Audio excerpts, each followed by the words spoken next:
Joking about child assault and making light of it? You can go ahead and call this hands-on learning, because I'm about to throw hands for this. Seriously, I'm done with this trend. Stop.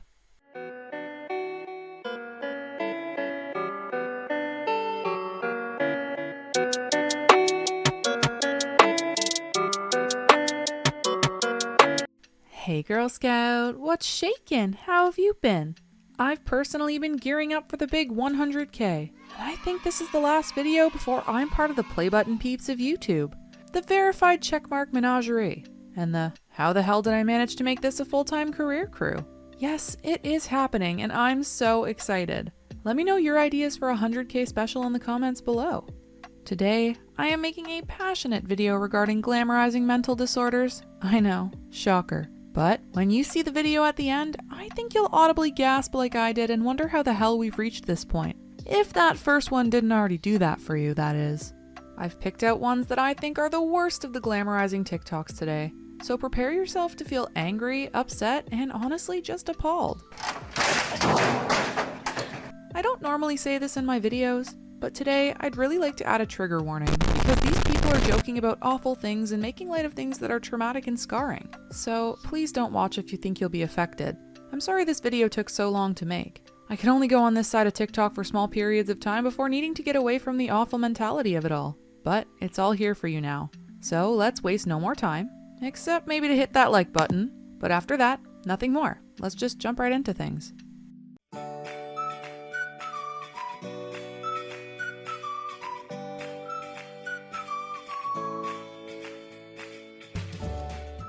I think the caption has a few mistakes in it.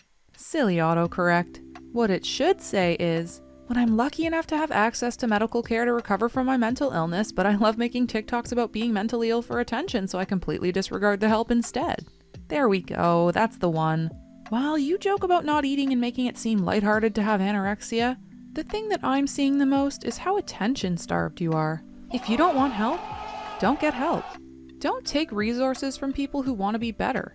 Don't pretend being sick is cool when the reality of eating disorders includes hair loss, infertility, heart issues, osteoporosis, and more issues that may not ever be completely irreversible if you don't begin recovering. Your audience is full of young, impressionable people who will take what you say and copy you because then they can make quirky TikToks about being sick and not have to put in the work to get better because they receive all the validation they need from their TikTok mutuals. And why are you proud that you've managed to waste time and effort you could have spent on something productive on tricking the people who care about making you healthy again? It's not cute. It's honestly so cringy and embarrassing. Don't be like this, girl. Just be better.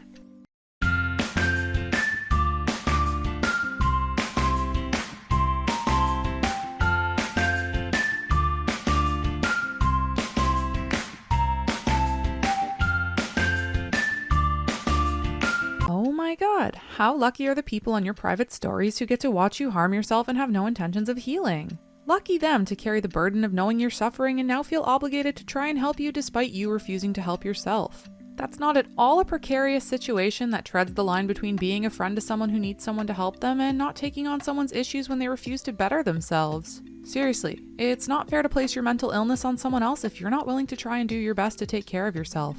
Asking for help is, of course, okay. We all need help managing sometimes, and the people who know we can do it want to help push us in the right direction so when we're lost, we can continue helping ourselves. But, and this is a big but, there's a huge difference between asking for help and asking for attention. And by normalizing these types of behaviors, we are slowly erasing the difference so that misguided people think that people don't care about them when they refuse to acknowledge the toxicity. Pro tip: enabling your behaviors and refusing to set boundaries with you does not equal a real friend. A true friend will call you out when you're not being your best and true self, and they'll tell you to get your shit together when you're starting to go off the rails. Do not be mistaken in thinking that someone allowing your toxic behaviors means they're a good friend. A good friend can forgive your mistakes, but recognize when you continue making mistakes that you can stop making but choose not to, and they won't accept that. Find those people, because you deserve more than to have people not care enough to want you to be your best self.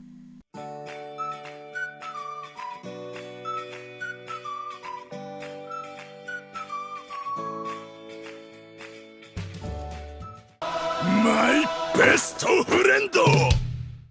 Wow, what a true friend. Someone who gives up on you and makes light of your pain because they feel the same way and don't care enough to get help? Mutually assured destruction and enabling? Now that is friendship. If by friendship you mean selfish, someone not wanting to help themselves has no right to guide you into not helping yourself. If you want help, you don't have to put up with someone who makes jokes about dying and who doesn't want to be better. You can walk away and leave the toxicity, and it's not your responsibility to put up with it. If they don't understand and get upset and blame you or threaten to do something to themselves, that's their choice, and that manipulation is not friendship. You owe it to yourself to cut off people who hurt your progress and prevent you from getting better. Thinking of others is important, but if they make you a worse person, sometimes you have to walk away, even if it hurts and you want desperately to get through to them. They have to be willing to receive help for it to work. And if they don't want help, you'll know, and it's not your fault. Do what's best for your recovery and healing. Yes, I get it, dark and self-deprecating humor can be a coping skill, but it doesn't mean it's a healthy one, and if it's not coupled with actual active recovery and doing things that will make you better, it's just saying things for the sake of getting attention for it, and it's not cool. Hot take, but not exactly untrue, is it?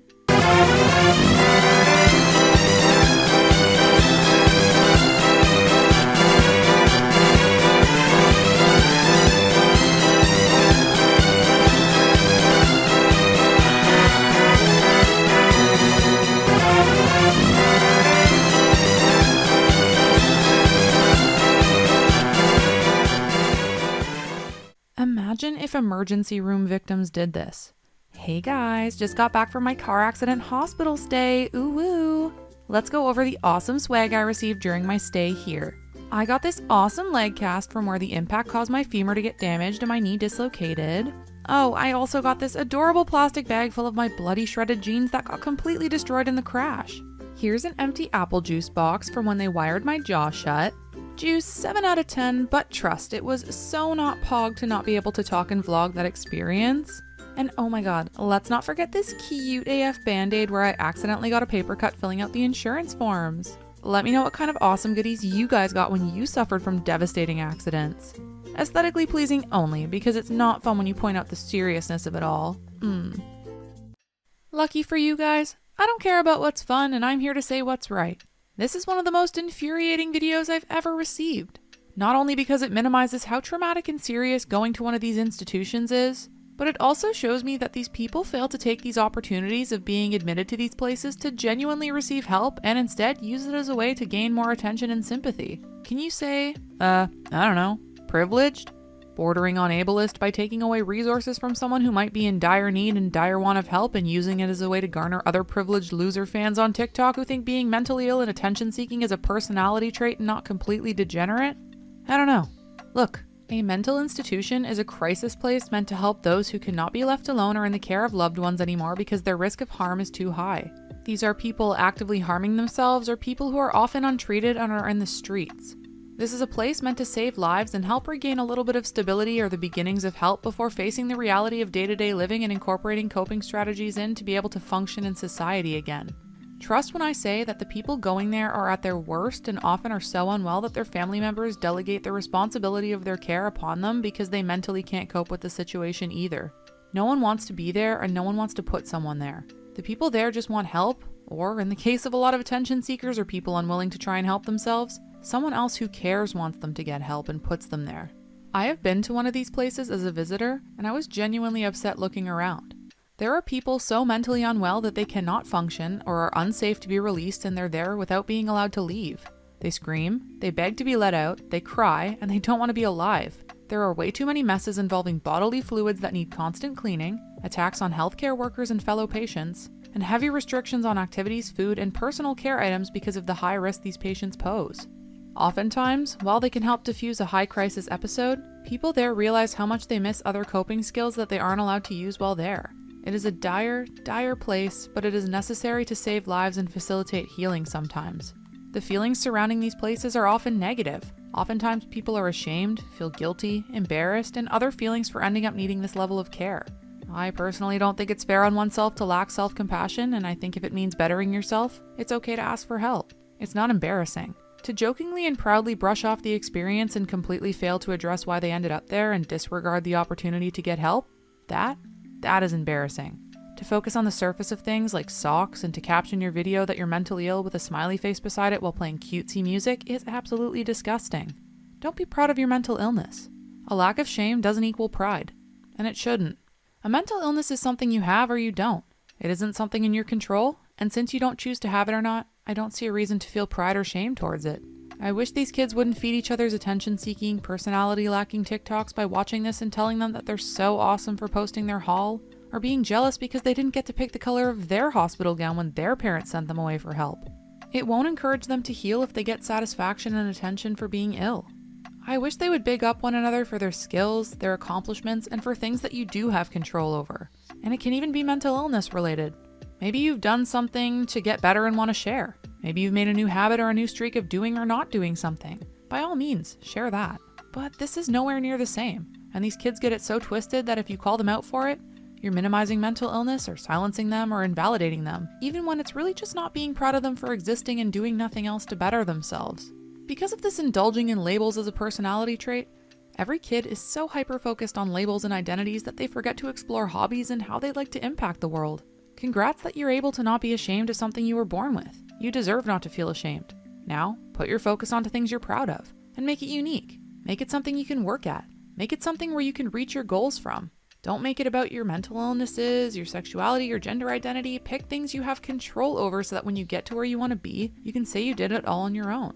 You're better than to seek validation over something you put no work into. You deserve to use your potential to change the world in your field of interest and to have people cheer for you for working hard. If you aren't willing to work hard for something, you shouldn't expect others to give you the respect and the pride that you want.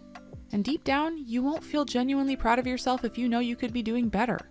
I don't speak a lot about my own mental health on this channel because I don't think my mental illness should define me or impact how my viewers see me. I never want someone to subscribe because of whatever label I've been given or to treat me like I'm better or worse than someone else for it. But I know a lot of my viewers are in their teens and early adulthood ages, so maybe being relatable here for a second might help and show that I'm not some big bad person trying to say that I'm better than them while never experiencing what they've gone through. Believe me, learning I was neurodivergent was hard to hear. I was worried that I'd never accomplish the things I know I'm capable of. I was worried the world would either baby me because they thought it meant I was stupid or that I would never be seen as comparable to someone, quote unquote, normal. But I got some life-changing advice from a friend who told me that being neurodiverse isn't a good or a bad thing. It just means the world isn't built for how my brain works and it's just something I have to figure out how to navigate around. And so I did. I figured out how to focus better, how to organize time better, how to cope with emotions, and how to focus on the things I've achieved instead of the things I could have achieved by now if I hadn't been born the way I am. And guess what? I've achieved goals. I haven't wallowed in sadness about what I lack. I've started doing the things I thought I'd never do. Sure, maybe someone neurotypical could do it faster or do more things than me, but I work with what I have and I do my best. And as long as you know you're doing your best, you'll feel pride within and not rely on others' validation. Though I find the people you love are proud of you too because they see you're doing your best and that's a great bonus. And that's what I'm about on this channel. I don't care about how you were born, your social status, your political views. I just care that you're trying your best each day and impacting the world in whatever way you feel you can. Be a good person, work hard, find the things you love, surround yourself with good people. That's what I'm about. And that's the end of today's mega rant. I'm excited about how fast this channel is growing, and I hope that we'll hit 100K soon and then keep on growing so maybe more people can hear this and we can make a difference in the world. Or I'll reach more haters and get some good content fuel. Whatever works for me. But truly, I am so grateful to be able to share my opinions on this channel, and I'm grateful to have people who share my views and feel heard. If you're one of those people, then please consider subscribing and helping the channel grow. Like this video so more people can see it, and come on over to my socials and Discord server to keep chatting with me there. Hopefully my next video is my 100K special. We'll see, but I look forward to it regardless. And that's all from me.